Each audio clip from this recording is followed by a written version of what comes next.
I'm not going to say this at the end now because it's a bit naff, apparently. Is it?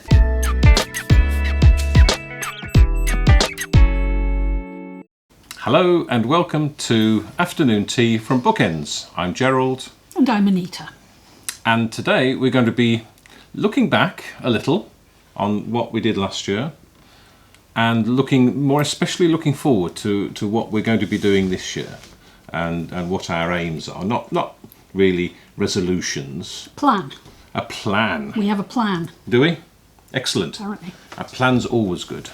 Yeah. So if this is the sort of stuff that you like to watch on YouTube, please consider clicking the like button, and we'd very much appreciate that. Thank you very much. So okay, last year. Last year. Well, I think we should start with right here and now because it's snowing outside. We have a blanket of snow, very meters thick, or do I mean centimetres? But it's quite thick, like that much thick. Is it? And we're in lockdown. So here we are in a log cabin in lockdown, and this has been, without the snow, this has been the story of last year as well. I think so. Lockdown changes a lot. It changes everything. And I think one thing that I found, and speaking to a lot of other creatives, what everyone, writers, artists, found last year is that inspiration was lacking. And it's sort of quite hard to work out why, but we all seemed a little bit... Ugh. It's what I'm writing about in my blog post this week. Is it?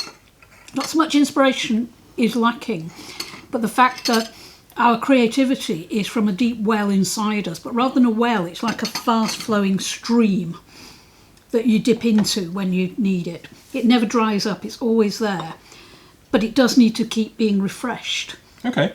Otherwise it gets a bit stale, like a stagnant pond. Breeds dinosaurs of the mind. But the reason I mention this is because it's really important. The situation we're in, I think, is a game changer for everyone. I don't think we're going to be working in the way we were again in the future. So the way we worked last year in lockdown and being forced into ourselves and our own resources, I think is really important.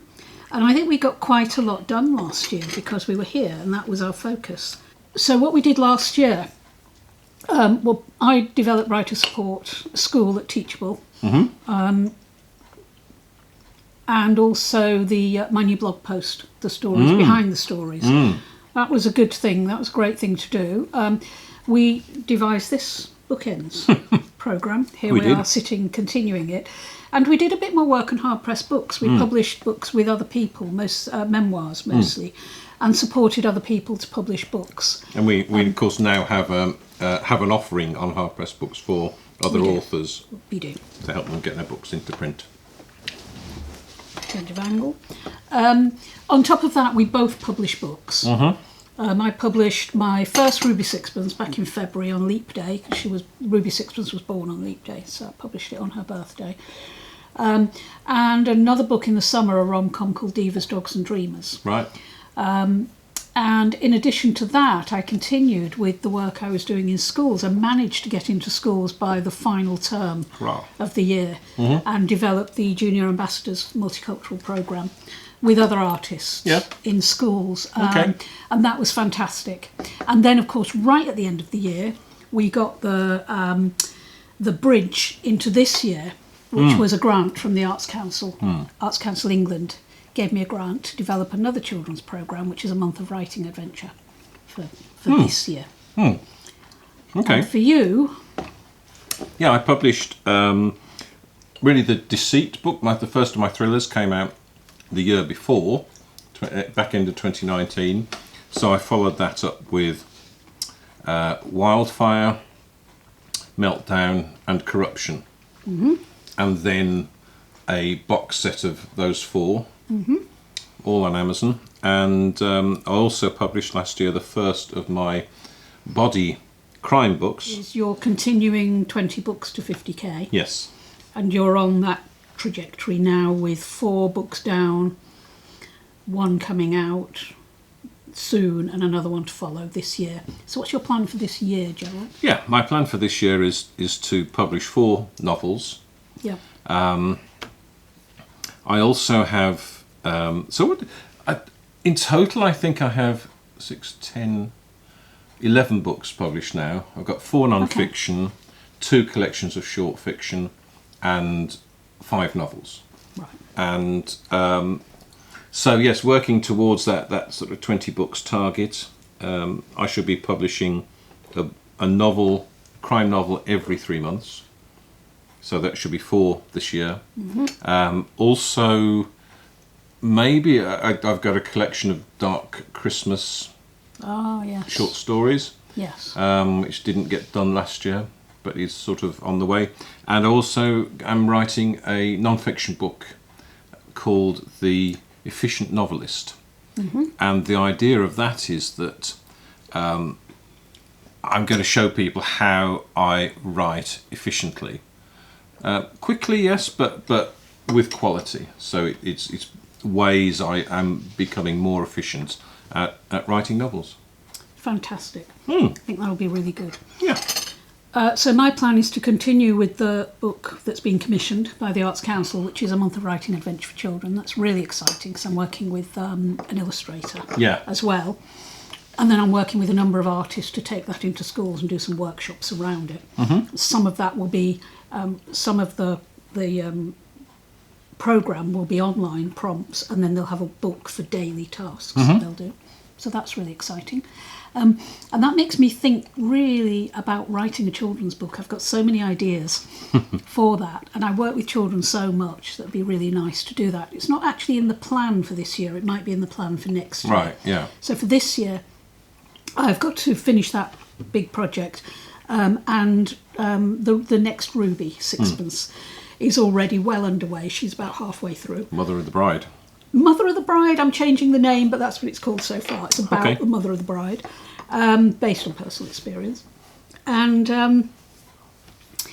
then and a non-fiction book as well. So there'll be 3 books for me this year. Okay. The non-fiction will be about being an author in the classroom. Okay. And I think if we have those ready for the summer, that'll be really helpful. Yeah. So that's about it really, and then develop the next book. That's the other thing as well. Is develop the next book, which may be another Ruby, which would make sense, and I'll have a Ruby trilogy. Yes. Or it may be another rom-com, which also makes sense because then I'll have a rom-com trilogy. Yes. Either way, it's a win-win really. So. Yeah. Yeah. I think it's a way of diversifying. So the fact that I write non-fiction and fiction, and my biggest selling book is a little book about the software Scrivener. It just, people keep buying it. It's just because it serves a purpose. It's very niche. It serves a particular purpose, and that's why I'm quite hopeful for my Efficient Novelist, because I've developed techniques which allow me to become more efficient at producing books, producing novels. So I think that's, and you've got the whole working with children thing, and it's trying to find ways of